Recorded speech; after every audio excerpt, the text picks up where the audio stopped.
Buenas tardes. Siguiendo el cronograma de la asignatura, o sea, de Fisiopatología 2, hoy vamos a hablar sobre la fisiopatología del shock cardiogénico. Hubiera sido ideal que toda la fisiopatología del shock lo hablemos juntos, pero como está dividido por unidad, entonces hoy vamos a hablar específicamente del shock cardiogénico. Vamos a tratar de aspectos muy importantes que siempre, sobre todo, se preguntan en examen y, como ustedes saben, las preguntas que se van a abordar es con respecto a los casos clínicos, que es lo que nos interesa realmente en la práctica diaria.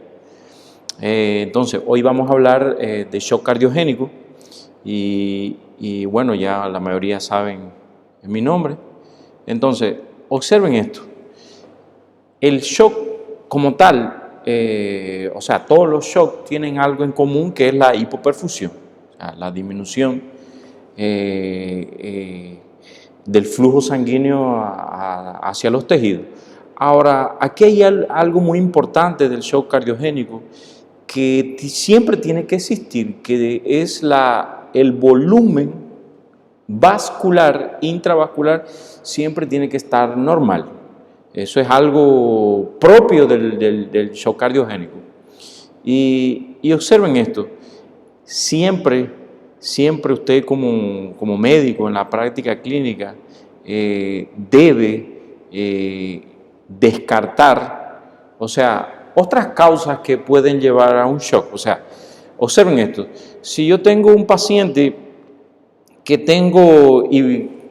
le apliqué volumen y él resolvió desde el punto de vista hemodinámico, entonces no es un shock cardiogénico, es un shock hipovolémico, que incluso es el más frecuente de todos.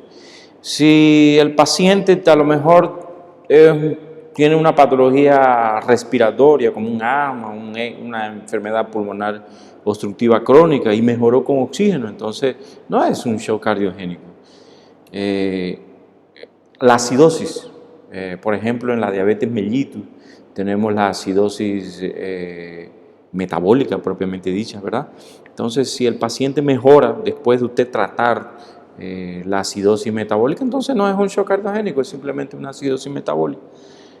O las arritmias cardíacas que cursan con cuadro de caídas del gasto cardíaco y una alteración hemodinámica. Entonces, observen esto, usted, para poder decir que este paciente está en shock cardiogénico, tiene que haber descartado todas esas probables causas extracardíacas, ¿entienden? O sea, bien, tengo un shock, bien, ahora voy a ver si es cardiogénico, muy bien, ahora no será de otra causa que no sea cardiogénica, entonces tiene que descartar todas estas causas que mencioné en estos momentos.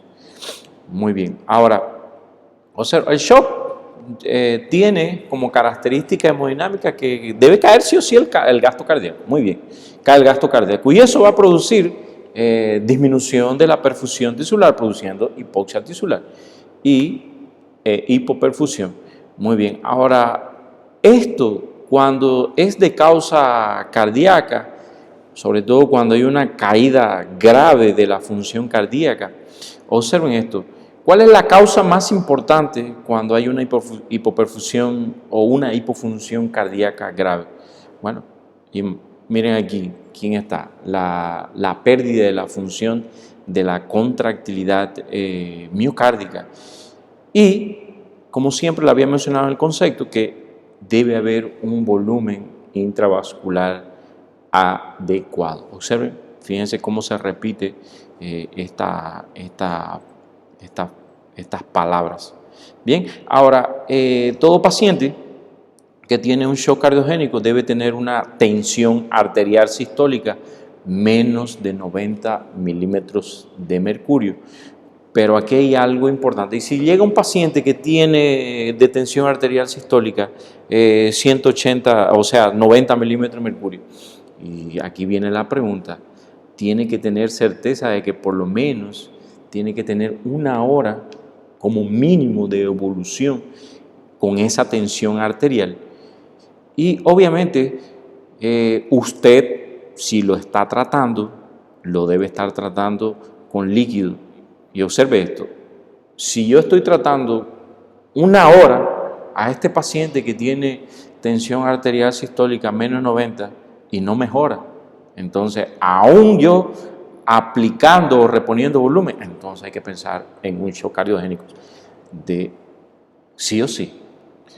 Lo otro es que si usted saca el promedio de la tensión arterial media, observen, si este paciente tiene un descenso de más de 30 milímetros de mercurio de la tensión arterial media, entonces también está en un shock cardiogénico.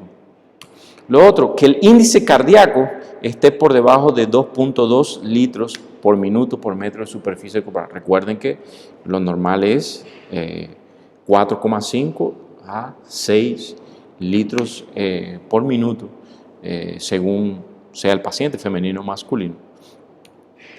El otro criterio es que la presión pulmonar esté por arriba de 18 centímetros de agua.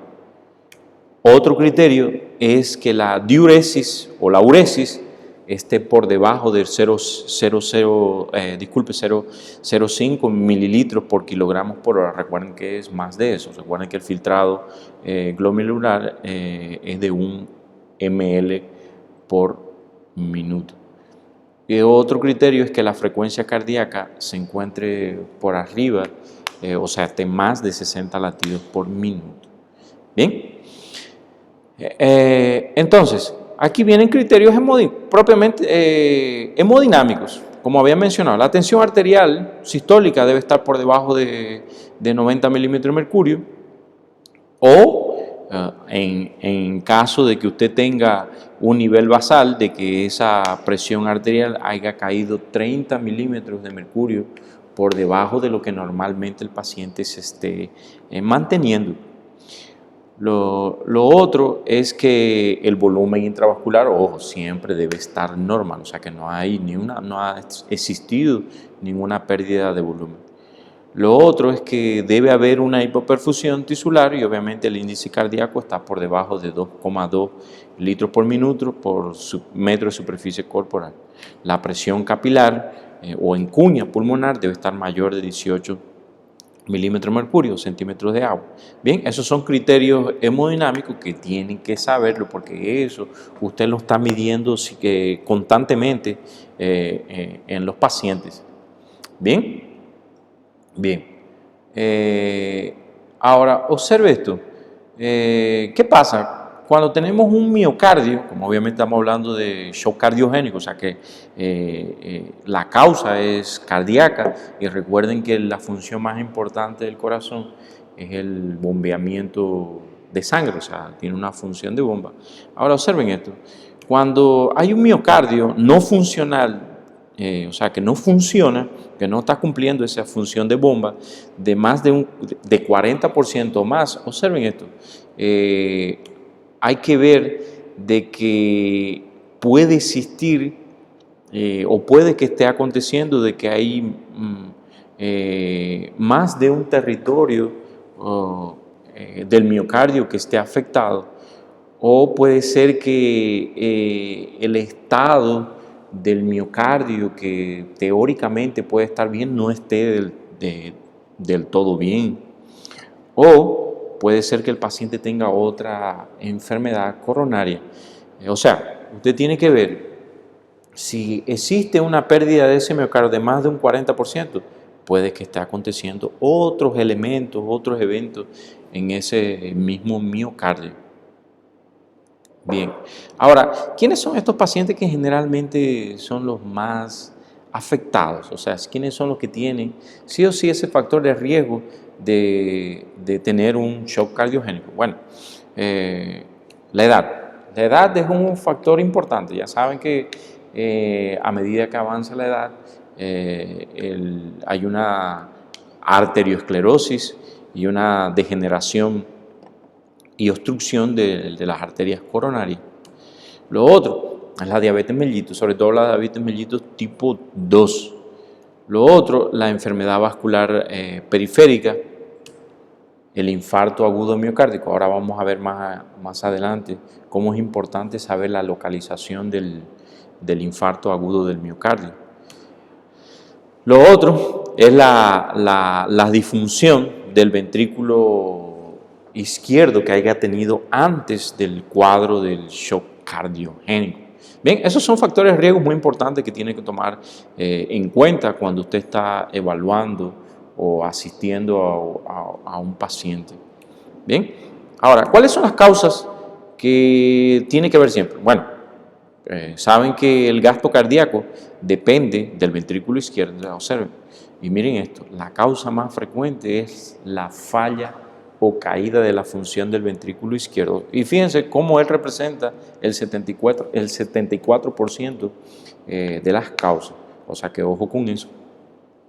Lo otro es que haya una lesión de 3 vasos, o sea, de 3 vasos de las coronarias. O sea, puede ser de la coronaria izquierda, o la coronaria derecha, o la interventricular anterior, o la interventricular posterior. Lo otro, habíamos hablado algo en las valvulopatías, sobre todo vimos cómo el final, o sea, la fase descompensada de la insuficiencia mitral aguda puede llevar a un shock cardiogénico. Representa realmente poco en porcentaje, pero bueno, la fase descompensada o avanzada de esa enfermedad al final termina con un shock cardiogénico. Lo otro es que el paciente presente una ruptura del septum interventricular también, que no es tan frecuente, aquí tiene un 0,3, un 5%, y las patologías que incluyan la alteración o un compromiso propiamente dicho del ventrículo derecho.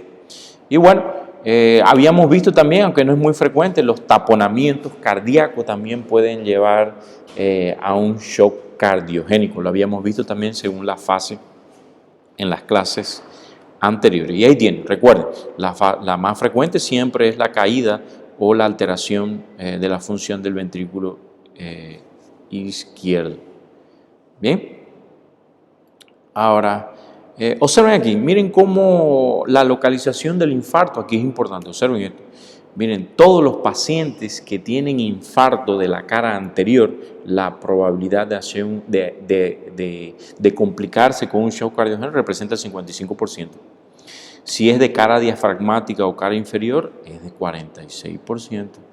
Si es de cara posterior, es 21%. Y bueno, y si tiene múltiples localizaciones, obviamente la sumatoria de cada una de ellas puede aproximarse hasta un 50%. Pero observen, una de las caras más frecuentes que se afecta en los infartos es la cara anterior. Por eso representa prácticamente, es el más importante incluso, y es un factor predictivo. O sea que cada vez que usted tiene un infarto agudo miocardio de cara anterior, yo pienso, bueno, la probabilidad de hacer un shock cardiogénico tiene que estar siempre presente y preparado para tomar todas las medidas terapéuticas en el paciente. Bien, ahora observen esto, si usted tiene realizado una angiografía, observen esto, si usted tiene en esa angiografía una lesión de 3 vasos, la probabilidad de que el paciente haga un shock cardiogénico representa un 58%. Si tiene una lesión de 2 vasos, representa el 28%. Y si tiene una lesión, sobre todo en el tronco de la coronaria izquierda, representa casi el 30%, siendo un 29% aproximadamente. ¿Bien? Bien. Ahora observen esto. Cuando usted se pregunta, ¿en qué momento se presenta el shock cardiogénico? ¿Qué es el tiempo de presentación? Bueno, puede ser que llegue al cuerpo de guardia o a emergencia, urgencia, presentándose ya como un shock cardiogénico. Bien, aunque hay un 89% de probabilidad que se presente una vez que el paciente esté internado o esté en el hospital. Observen esto. ¿Qué tiempo transcurre desde que un paciente hace un infarto agudo del miocardio y se complique con un shock cardiogénico? casi 6 horas tienen que transcurrir. Por eso es que le digo, usted tiene, a pesar de que tiene un tiempo amplio, no debe dejar de pensarlo. O sea que tiene 5 horas para usted estar monitorando constantemente, revisando eléctricamente, clínicamente, hemodinámicamente al paciente para que no se complique con una insuficiencia o un shock cardiogénico. O, bueno, puede que lo identifique generalmente después de 7 horas de haber iniciado. Y observen esto, miren, recuerden que el infarto es el más frecuente, entonces tiene tiempo suficiente para usted pensar en un shock cardiogénico. Bien, ahora, desde el punto de vista fisiopatológico, que es realmente la parte que más nos interesa, observen esto, ¿cómo explico los cambios que ocurren en la fisiopatología del shock cardiogénico? Bueno, miren, lo primero es que el primer evento es que el paciente va a perder esa función contráctil, o sea que no va a existir una función de bomba del corazón. Lo otro, recuerden que el primer elemento que trata de dar una respuesta o un mecanismo de compensación siempre va a ser el sistema nervioso simpático. Después se disparan los otros porque son más lentos, como el sistema renina-angiotensina-aldosterona, el péptido natriurético auricular o atrial. Usted va a ver cómo la hormona antidiurética, o sea, el hipotálamo, responde también a este evento de hipoperfusión tisular. Y tenemos los mediadores inflamatorios. O sea, desde el punto de vista fisiopatológico, todos estos elementos ocurren en la fisiopatología del shock cardiogénico. Vamos a tratar de desglosarlo o para que ustedes logren entenderlo mejor. Observen esto. El shock cardiogénico es un círculo vicioso, o sea que al final esa hipoperfusión se repite y se repite y se repite. Ustedes van a ver, por ejemplo, miren, como la causa más frecuente del shock cardiogénico es un infarto que es producto de una obstrucción de las coronarias. Entonces, observen aquí, el primer elemento es que usted tiene que determinar es que el paciente esté en una franca obstrucción coronaria, ¿no? Bien, tenemos la obstrucción coronaria. Esa obstrucción coronaria, ¿qué va a producir al miocardio? Bueno, va a producir una isquemia, ¿verdad? Una hipoxia. O sea, la isquemia producida por una hipoxia debido a esa obstrucción coronaria. Lo segundo es que si existe una obstrucción coronaria y esa isquemia, obviamente la contractilidad, la función ventricular se va perdiendo a medida que va transcurriendo el tiempo y esto lleva a una disminución de la contractilidad de ese miocardio, o sea, el miocardio se deprime. Y si el miocardio se deprime, o sea, hay una pérdida de esa contractilidad, observen que va a caer o que va a disminuir rápidamente el gasto cardíaco y la presión arterial. Cuando cae el gasto cardíaco y la presión arterial, ¿qué va a suceder? Bueno, miren, la perfusión coronaria cae. Fíjense cómo la obstrucción coronaria al final perjudica la misma perfusión o el flujo sanguíneo de las arterias coronarias, obviamente las coronarias, el miocardio. Y eso pues provoca un mayor grado de isquemia en ese tejido que ya tiene una obstrucción coronaria. Ahora observen esto, ese mayor grado de isquemia produce un mayor deterioro de la función ventricular. Y ahora observen esto. Entonces, como hay un deterioro de la función ventricular, el organismo intenta recuperarse. ¿Cómo lo hace? Bueno, activando los mecanismos compensatorios. Ahora observen esto. ¿Cuáles son esos? Bueno, lo primero es aumentando la precarga. Ustedes van a ver cómo el aumento de la precarga va a ser un arma de doble filo, o sea, al final ayuda, pero al final él se convierte en el enemigo de sí mismo.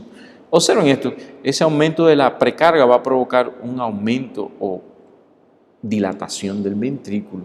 Y esa dilatación del ventrículo, obviamente, como mecanismo compensatorio, va a lograr aumentar la contractilidad, pero eso es momentáneo, eso no es para siempre. ¿Por qué?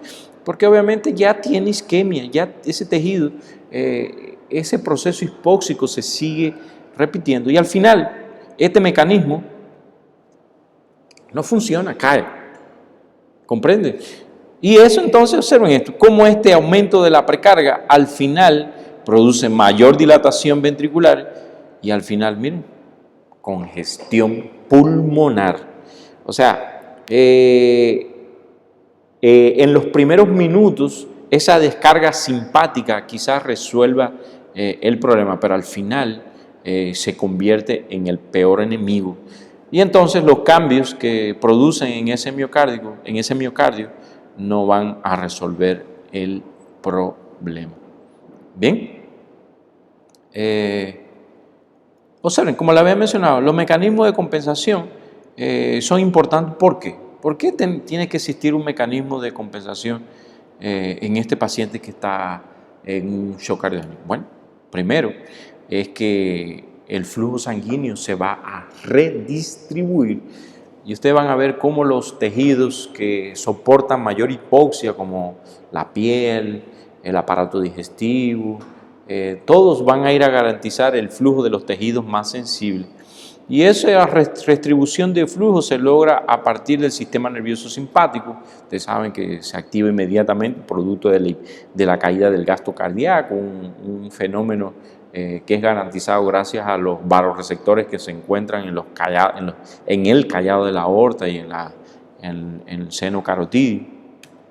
Y el sistema renina, angiotensina, aldosterona. Y observen esto, estos mecanismos se activan precisamente para garantizar el flujo sanguíneo. ¿De dónde? Del corazón, del sistema nervioso central y del riñón. Bien. Y obviamente otro mecanismo de compensación importante es que la extracción de oxígeno aumenta por parte de los tejidos que están lesionados. Y lo otro es que de manera momentánea, no, claro, es un mecanismo compensatorio, es que como estamos perdiendo oxígeno, entonces se activa el metabolismo anaerobio.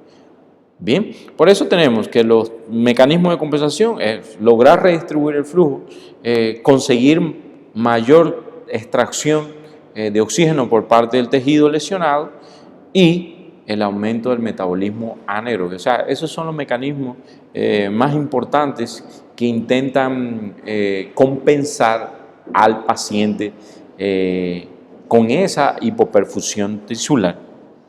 Bien, ahora observen esto. Tenemos una respuesta inflamatoria sistémica.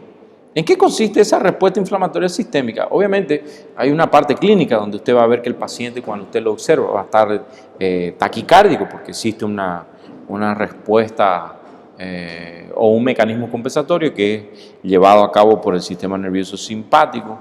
Va a haber una taquipnea debido a la hipoxia, fiebre, hay liberación de factores de necrosis tumoral debido a la lesión tisular, hay leucocitosis, hay alteración o elevación de la proteína C y alteraciones en los factores de complemento y en las interleucinas. Observen cómo ellos se encargan de llevar a una respuesta inflamatoria sistémica.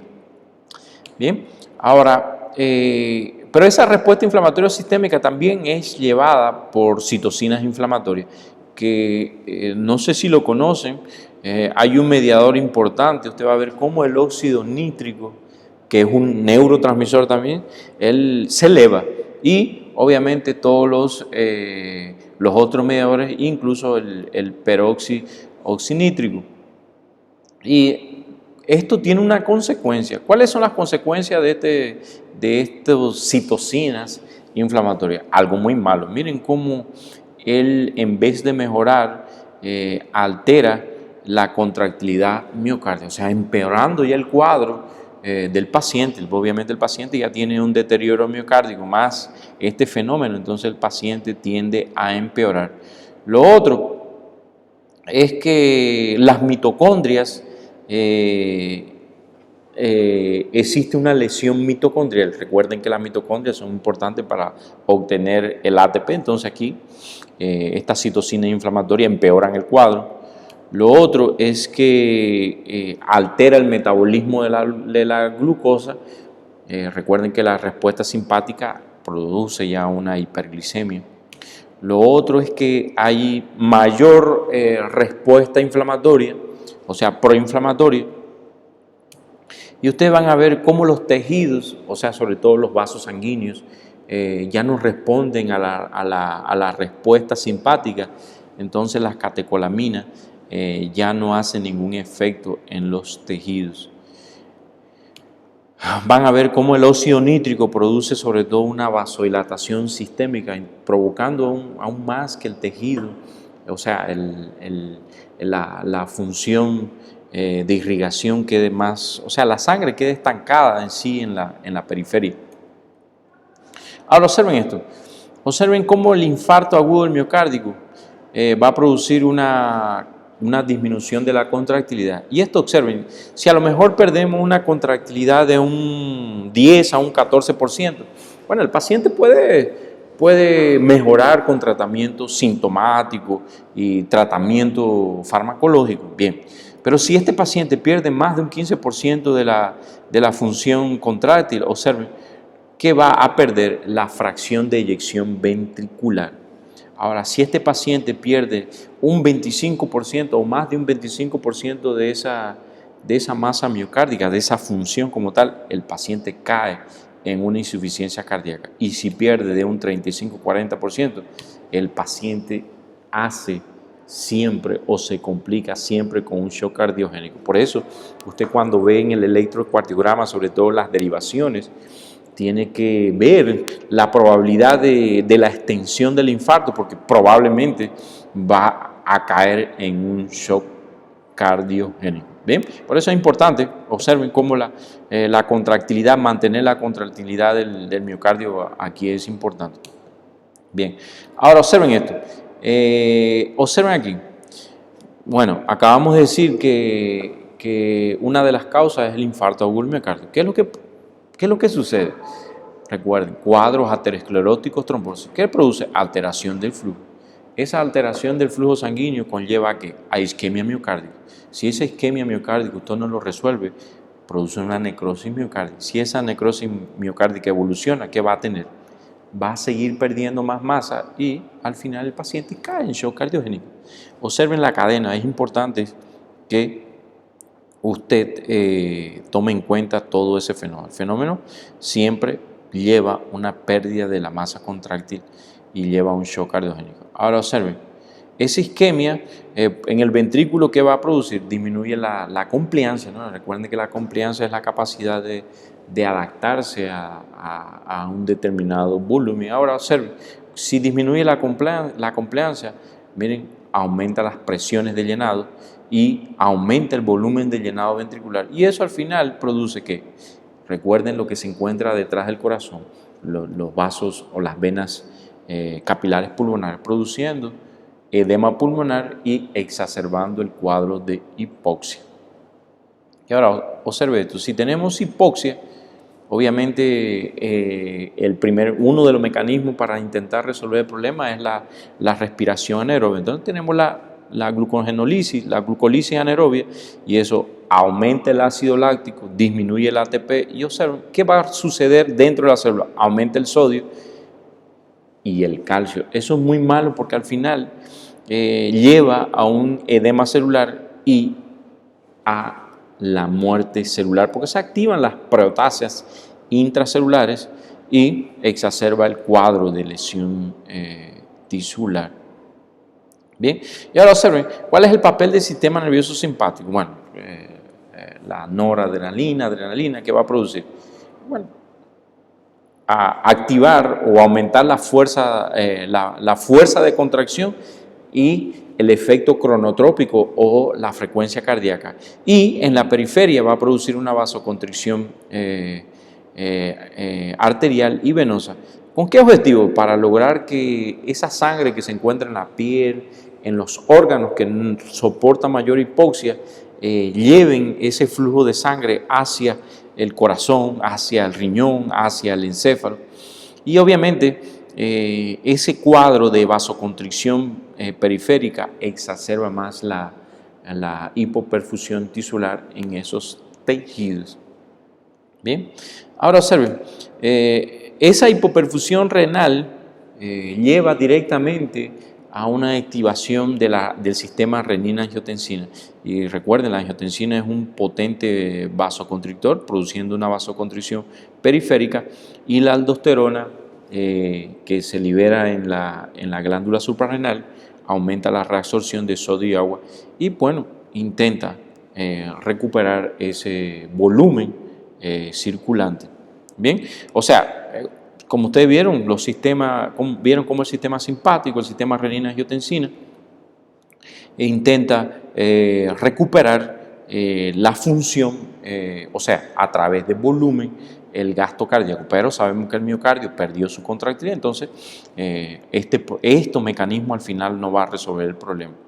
Ahora observen, o sea, cada vez que usted tiene una disfunción miocárdica, ya sea sistólica o diastólica, miren, la sistólica va a producir algo interesante, que va a caer que el gasto cardíaco y el volumen, o sea, el volumen latido o el volumen sistólico propiamente dicho, eso disminuye. Cae la perfusión sistémica, la respuesta va a ser una vasoconstricción y retención de volumen o agua, y esto lleva a una disfunción miocárdica severa. Esto no va a resolver el problema. Entonces, por otro lado, o paralelamente, existe una hipotensión arterial, disminuye las presiones de perfusión coronaria, exacerbando más el cuadro, ¿no es verdad? Y una disfunción diastólica, ustedes van a ver cómo las presiones al final de la diástole siguen aumentando, hay una pérdida prácticamente de esa función del ventrículo izquierdo y consecuentemente una congestión pulmonar. Finalmente lleva hipoxemia y si el paciente no se recupera, al final termina en el fallecimiento del paciente. Bien, ahora, ¿cuáles son las manifestaciones clínicas más importantes? Lo primero es que usted va a tener una alteración del estado de conciencia del paciente. El paciente va a llegar confuso al cuerpo de guardia, va a llegar agitado, ¿bien? O puede llegar con un edema agudo del pulmón franco, va a estar en oliaguria, cianótico, taquicárdico, va a tener un pulso rápido y lento, o sea, la verdad es rápido y débil, y va a tener los ruidos cardíacos, van a estar apagados o con un ritmo de galope o el famoso tercer ruido, con falta de aire, y va a encontrar estertores en los pulmones.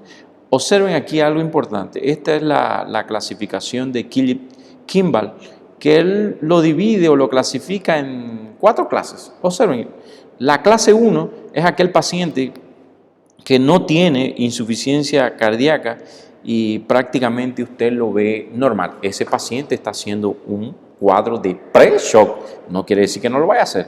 Si se encuentra en una clase 2, ahí el paciente está en una insuficiencia cardíaca leve y ya obviamente va a encontrar estertores y puede encontrar el tercer ruido. Si está en una clase 3, va a estar en una insuficiencia cardíaca severa, ya está haciendo una insuficiencia, un edema agudo de pulmón. Y obviamente el más malo de todos es cuando el paciente ya hace una hipoperfusión tisular y ya está en un choque cardiogénico franco. O sea, fíjense, el paciente puede ir evolucionando por clase o puede ir directamente finalmente, ¿verdad?, con un shock cardiogénico. Bien, ahora observen, ¿cuáles son las alteraciones metabólicas más importantes aquí? Ya casi para terminar, tenemos, obviamente cuando existe una hipoperfusión tisular, se está elevando el ácido láctico porque el paciente está haciendo una respiración prácticamente anaerobia, va a tener una acidosis metabólica, va a tener una hiperglicemia, recuerden la acción de las catecolaminas, va a ir perdiendo la función renal, aumentando la creatinina en sangre, va a haber alteraciones hepáticas, alterando o elevando las transaminasas y la bilirrubina, ¿bien? Y obviamente la alteración de la coagulación.